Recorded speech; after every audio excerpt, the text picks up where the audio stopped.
Okay, factoring trinomials with ax squared bx plus c. So basically, these are going to have, it's trinomial, so they're going to have three terms, and it's going to be an x squared, an x, and then a number without an x. But first, let's review. I want you to multiply each of these binomials, and then, so pause the video and then check your answers.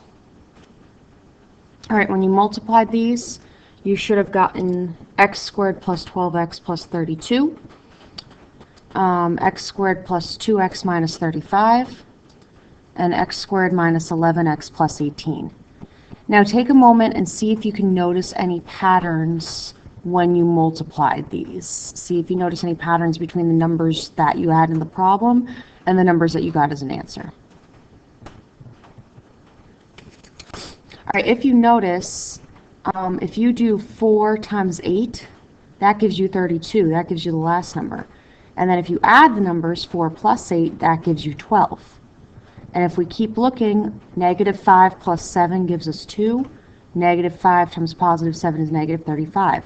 And it works here too. Negative 9 plus negative 2 is negative 11. Multiplying, you get 18. So here's what we're going to do. We're going to have the answer to the multiplication problem, and we're going to have to figure out what the product was, okay, what the factors were. And we're going to use that pattern, knowing that if you multiply the two numbers, you get the last term, and if you add the two terms, you get the middle term. We're going to use that to help us. So let's try the first one. We need to factor x squared plus 5x plus 4. Now we know we need two numbers that we can multiply to get 4, but add to get 5. So here's how I'm going to handle this. I'm going to list the factors of 4. So what are some things that I can multiply to get 4? You could either do 1 and 4 or 2 and 2. Now which of those will add up to give us 5? 1 and 4. Okay. So your answer is x plus 1 and x plus 4. And the way you can check that is by doing x plus 1 times x plus 4, actually multiplying it out. And if you multiply that all out, you will see you get x squared plus 5x plus 4. Okay. So we're looking, our goal here is to look for numbers that we can multiply to get the last number and add to get the middle number. So let's do another one, okay? I want to find two numbers that I can multiply to get 6 and add to get negative 5, because that's a negative 5 right there. Okay, so we've got to keep that in mind when we're dealing with the 6. So let's just start. Don't worry about the negative right now. Let's just start with listing factors of 6. What are some things you can multiply to get 6?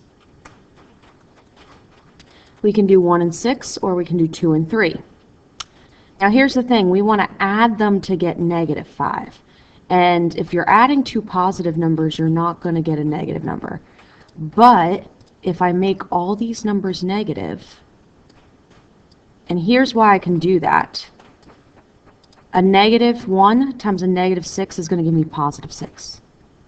Negative 2 times negative 3 is going to give me positive 6. Now try adding these. Which of these can you add to get negative 5 as an answer? Negative 2 and negative 3. So our answer is x minus 2 and x minus 3 because we had negatives. So check your work. Actually multiply those out. And does it work that you will get the original problem? Yes, it does.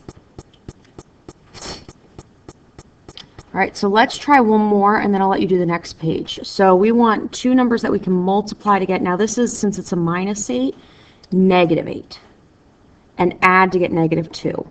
So let's just ignore the negative for a second. Let's deal with numbers we can multiply to get 8. So we can do 1 and 8, and we can do 2 and 4. But now let's deal with the fact that it's a negative 8.